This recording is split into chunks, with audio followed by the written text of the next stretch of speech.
बड़ी खबर सामने आ रही है। 5 राज्यों के चुनाव पर बड़ी खबर है। चुनाव आयोग आज प्रेस कॉन्फ्रेंस करेगा। दोपहर 12 बजे ये प्रेस कॉन्फ्रेंस होगी आयोग की तरफ से। और आपको बता दें कि चुनाव की तारीखों का ऐलान हो सकता है।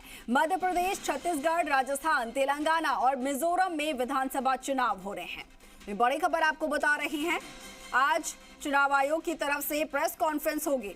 12 बजे ये प्रेस कॉन्फ्रेंस होगी और इसमें चुनाव की तारीखों का ऐलान किया जा सकता है। इस वक्त की ये बड़ी खबर आपको बता रहे हैं। 5 राज्यों में चुनाव होने हैं और इससे जुड़ी हुई ये बड़ी खबर सामने आ रही है।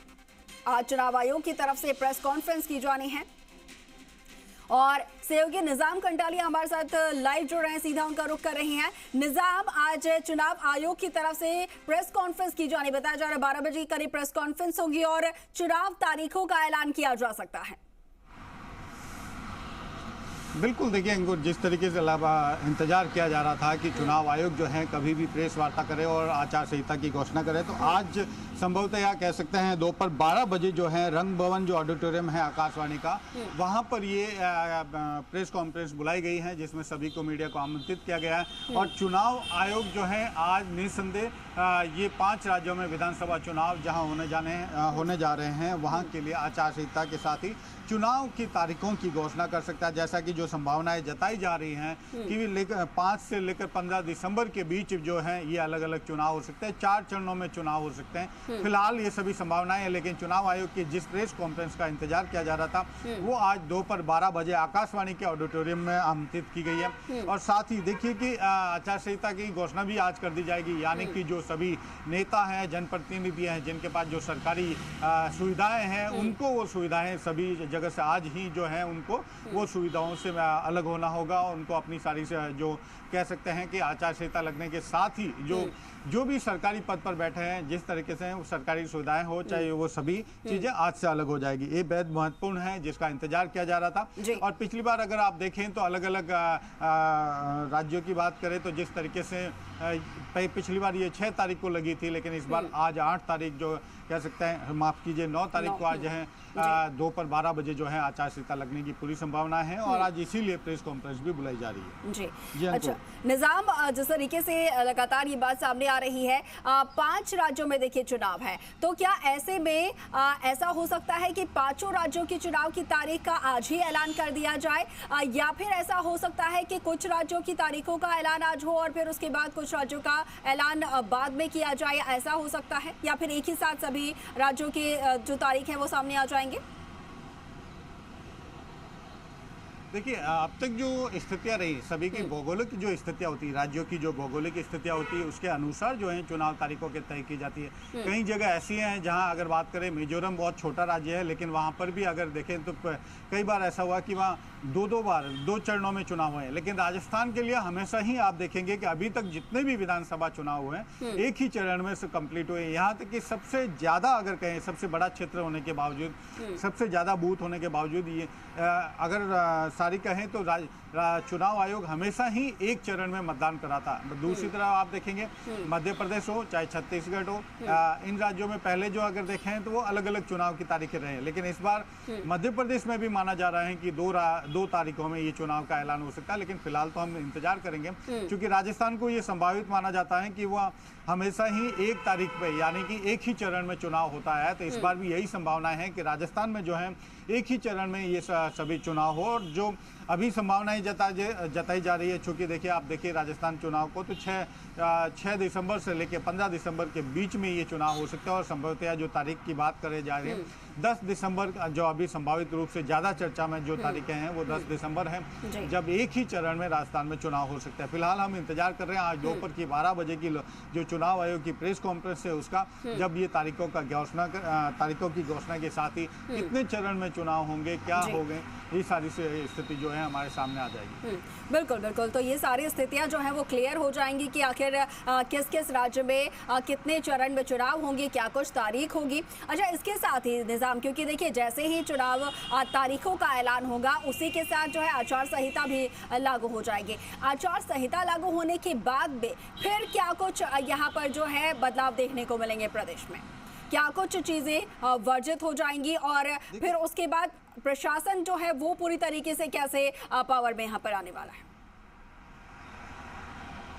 बिल्कुल, देखिए कि चुनाव आचार संहिता का सबसे पहले यही है कि जो भी जनप्रतिनिधि जो कह सकते हैं कि एक जो सरकारी सुविधाएं हैं, सरकारी चीज़ें हैं, वो उनका यूज नहीं कर सकते, चाहे वो मुख्यमंत्री से लेकर जो निचले स्तर तक के जो जनप्रतिनिधि हैं, वो किसी भी सरकारी या खासतौर से अगर बात करें तो वाहन को सरकारी वाहन का प्रयोग नहीं कर सकते, क्योंकि मुख्यमंत्री जो है एक बड़े पद पर और साथ ही उनको सुरक्षा कारणों से जो दूसरी चीज़ें होती है, सुरक्षा उनको जारी रहती है, लेकिन वो जो सरकारी कह सकते हैं वाहन होते हैं उनको छोड़ने होते हैं, सरकारी दूसरी अन्य सुविधाएं उनको छोड़नी होती है। दूसरी अगर बात करें तो जो अब तक जैसे कि जो कोई भी वो अगर चुनावी यात्रा करते हैं या चुनाव के रूप में कहीं भी वो सभा में जाते हैं तो वो अब तक जो है सरकारी सुविधा के अनुसार जाते थे, लेकिन अब वो जो है वो सरकार के वाहन हो चाहे सरकार का कह सकते हैं कि जो विमान हो वो यूज नहीं कर सकता। अब उन्हें उसके लिए अलग से चार्ज होता है, जो कि कह सकते हैं कि अलग विमान जो पार्टी का है वो यूज करना होगा। इसके साथ ही अगर जो बोर्ड के आयोग हैं, अध्यक्ष हैं, मिनिस्टर हैं, ये सभी के लिए ये चीज़ें हो जाती है कि वो भी सरकारी वाहन, सरकारी सुविधाएं जो हैं उन्हें आज जैसे ही आचार संहिता लग जाती है उन्हें छोड़ना। मॉडल कोड जो होता है कह सकते हैं वो प्रभावी ढंग से लागू हो जाता है, जिसमें कि एक तरह से बात कह सकते हैं कि किसी भी तरह की जो सरकारी जो सुविधाएं हैं वो उनको त्याग करना होता है, और इसके साथ ही दूसरी और भी कई ऐसी जो निर्देश होते हैं वो उनके ऊपर लागू हो जाते हैं। खासतौर से अगर बात करें जो सरकार में मंत्री हैं, अगर कहें तो आयोग के अध्यक्ष हैं, किसी तरह के सदस्य हैं, वो आचार संहिता के दौरान जो कह सकते हैं सरकारी सुविधाओं का उपयोग नहीं कर पाएंगे। देखिए मुख्यतः जो आज जो आचार संहिता जो बात की जा रही है अगर तो यही है कि 15 दिसंबर से पहले और 5 दिसंबर के बाद की तारीखों का जो आज है ऐलान हो सकता है। अगर बात करें देखिए मिजोरम की जो विधानसभा है उसका जो कार्यकाल है वो 17 दिसंबर को समाप्त हो रहा है। ऐसे में ये भी है कि वो जो तारीखें हैं 17 दिसंबर से पहले की होनी होगी और उस तक चुनाव का रिजल्ट भी आना होगा, यानी कि मिजोरम की जो तारीख है चुनावी तारीख वो सबसे पहले हो सकती है। अगर इनमें बात करें देखिए मध्य प्रदेश की अगर आप बात करें तो उसमें भी जो है 16 दिसंबर, राजस्थान का भी जो है 16 दिसंबर है, तो यानी 5 से 10 दिसंबर के साथ ही चुनाव होने के साथ ही जो रिजल्ट है वो 16 दिसंबर तक जारी, उससे पहले जारी होने और 16 दिसंबर जो है कह सकते हैं कार्यकाल समाप्त हो जाता है, यानी कि 17 दिसंबर तक नई सरकार का गठन होना आवश्यक हो जाता है। जी बिल्कुल बिल्कुल निज़ाम। और अच्छा ये अगर देखा जाए जैसे आप चुनाव की तारीख का ऐलान कर रहे हैं और रिजल्ट की नए सरकार की गठन की जो आप तारीख बता रहे हैं, आचार संहिता की अगर बात की जाए और चुनाव तारीख की बात की जाए तो पिछले कुछ चुनावों में जो तारीखें हैं वो लगभग कब तक की रही हैं, ताकि उससे अंदाज़ा लगाया जा सके कि इस बार जो है वो चुनाव की तारीख क्या हो सकती है आसपास में। देखिए अगर आप बात करें राजस्थान की तो पिछली बार जो चुनाव हुए थे दिसंबर के फर्स्ट वीक यानी 7 दिसंबर को हुए थे, और इसके साथ ही आचार संहिता जो लगी थी वो 6 तारीख को लगी थी, यानी कि 2 माह पूर्व जो लगी थी 6 अक्टूबर को लगी थी। तो इस तरह से अगर आज जिस तरीके से लग रही है 9 तारीख को, ऐसा संभावित है कि 10 दिसंबर को जो है राजस्थान में विधानसभा के चुनाव हो सकते हैं, और 16 दिसंबर से पहले इसमें मतगणना के साथ ही जो कहें तो उनका सरकार गठन की कवायद जो है पूर्ण हो सकती है। देखिए दूसरी तरफ अगर बात करें दूसरे राज्यों की बात भी करें हम लोग, तो अगर मध्य प्रदेश चुनाव की तारीखें जो हैं अगर बात करें तो उनका मध्य प्रदेश चुनाव में भी जो है उसका 18 दिसंबर से पहले जो है सरकार गठन की कवायद पूर्ण करनी होगी। इसी के साथ ही मिजोरम का जैसा मैंने बताया 16 दिसंबर वहाँ की जो सरकार का कार्यकाल है वो पूर्ण हो जाएगा। तो यानी कि जितने भी जो 5 राज्यों के जो चुनाव हैं वो संभवतः 16 दिसंबर तक उनकी सरकार की जो सरकार का जो कार्यकाल है वो पूर्ण हो रहा है। तो यानी अभी जो संभावनाएं जताई जा रही है वो यही है कि 5 तारीख से लेके 15 दिसंबर के बीच ये संभवतः जो है चुनाव की जो तारीखें आ सकती है। बाकी तो देखिए आज हम 12 बजे का इंतजार कर रहे हैं ताकि लोग चुनाव आयोग जो है तारीखों की घोषणा करें, और इसके साथ ही किस तरह से वो कितने चरणों में चुनाव होगा, 5 राज्यों के किस तरीके से होगा वो स्थिति सामने आ जाएगी। फिलहाल हम सभी उन संभावनाओं पर गौर कर रहे हैं जो कि अभी तक हम पिछले जो कार्रवाई हैं या पिछले जो चुनाव हुए उनके आधार पर देख पाते हैं। बिल्कुल निज़ाम, हम संभावनाओं की बात कर रहे हैं और साथ ही इंतज़ार 12 बजे का रहेगा। इसके साथ ही जैसे कि बात हो रही है कि कोड ऑफ कंडक्ट लग जाएगा, तारीखों का ऐलान होते हैं। अब चुनाव प्रचार जो है इस वक्त बड़े ज़ोरों शोरों से चल रहे हैं तमाम जो चुनावी राज्य हैं उनमें। राजस्थान की भी बात की जाए तो तमाम जो पार्टियां हैं ज़ोरों शोरों से लगी हुई हैं, रैलीज वगैरह हो रही हैं। इसके साथ ही जब कोड ऑफ कंडक्ट लग जाएगा तो चुनाव प्रचार पर फिर किस तरीके के बदलाव यहाँ पर देखने को मिलेंगे और फिर वहाँ पर क्या कुछ चेंजेस होंगे। होर्डिंग्स और इन सारी अगर चीजों की बात की जाए तो वो फिर लगना, यहाँ पर हटना जो है वो शुरू हो जाएंगे। वहां पर किस तरीके से प्रशासन का काम जो है वो आगे बढ़ेगा?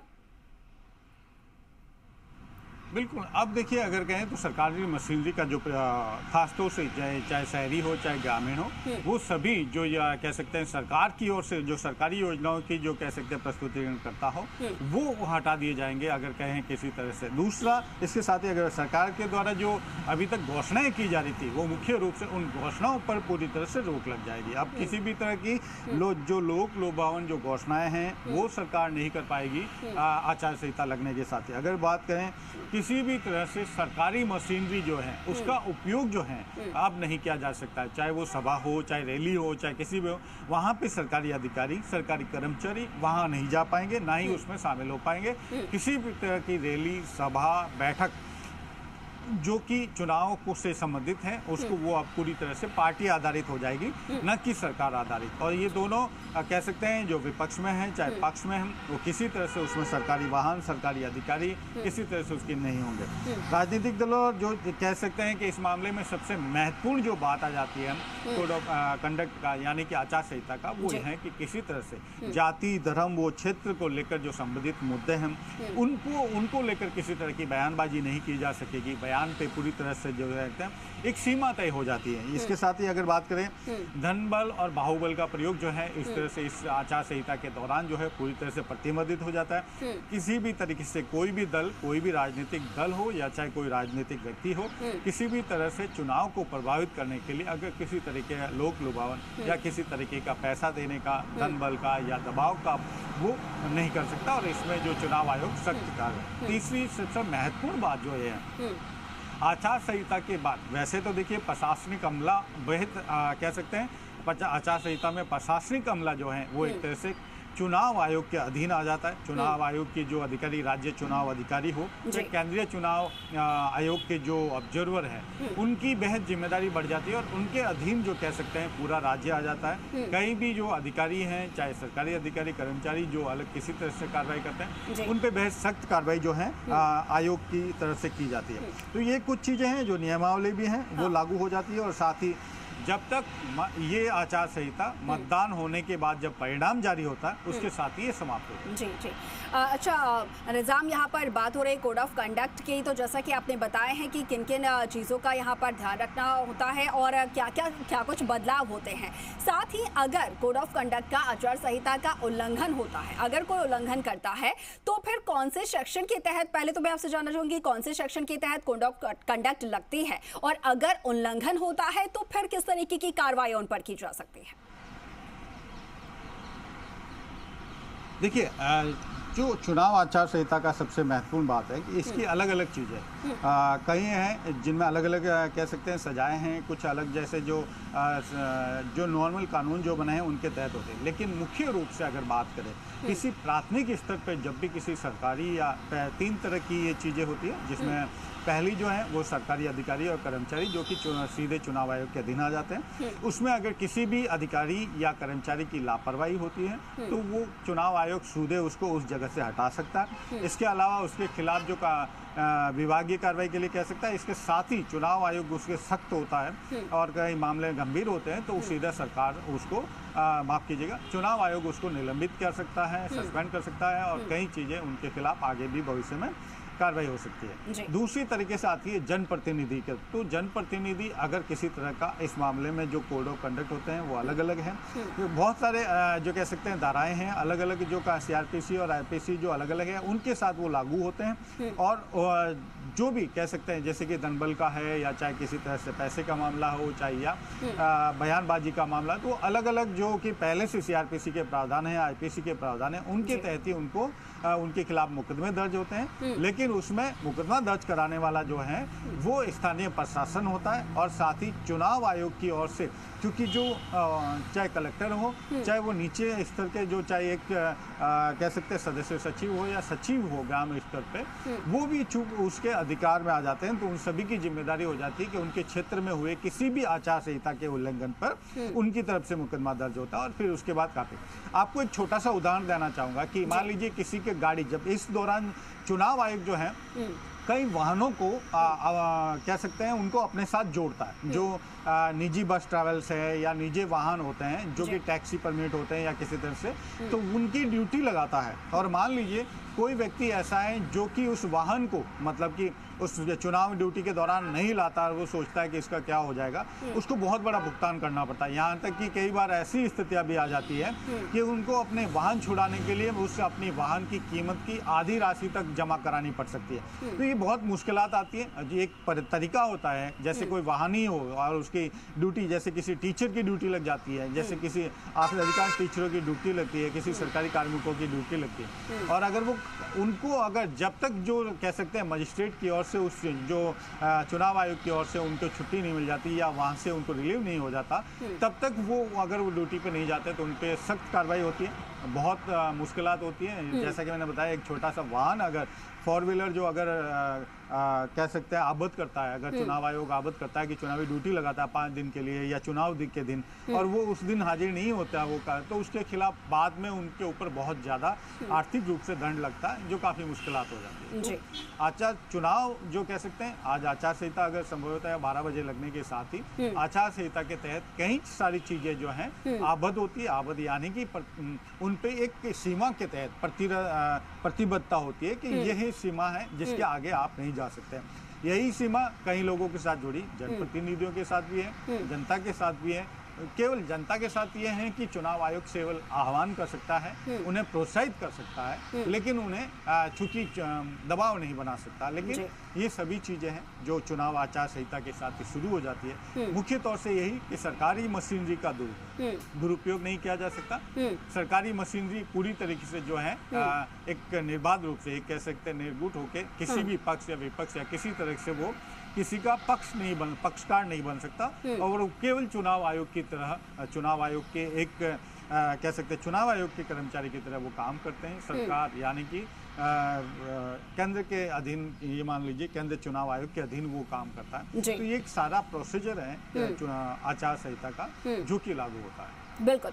और इस बार चुनाव में ये भी देखने को मिलेगा, क्योंकि जब इससे पहले इलेक्शन कमीशन की तरफ से प्रेस कॉन्फ्रेंस की गई थी, जब आंकड़े जो है जनसंख्या बताई गई थी, जो मतदाता हैं उनके आंकड़े बताए गए थे, तो साथ में ये भी बताया गया था कि इस बार चुनाव में जो है कुछ बदलाव किए जाने हैं, जैसे कि होम वोटिंग जो है उसकी सुविधा शुरू की जानी है, और भी कुछ ऐसी सुविधाएं जो है वो इस बार शुरू की जाएंगे।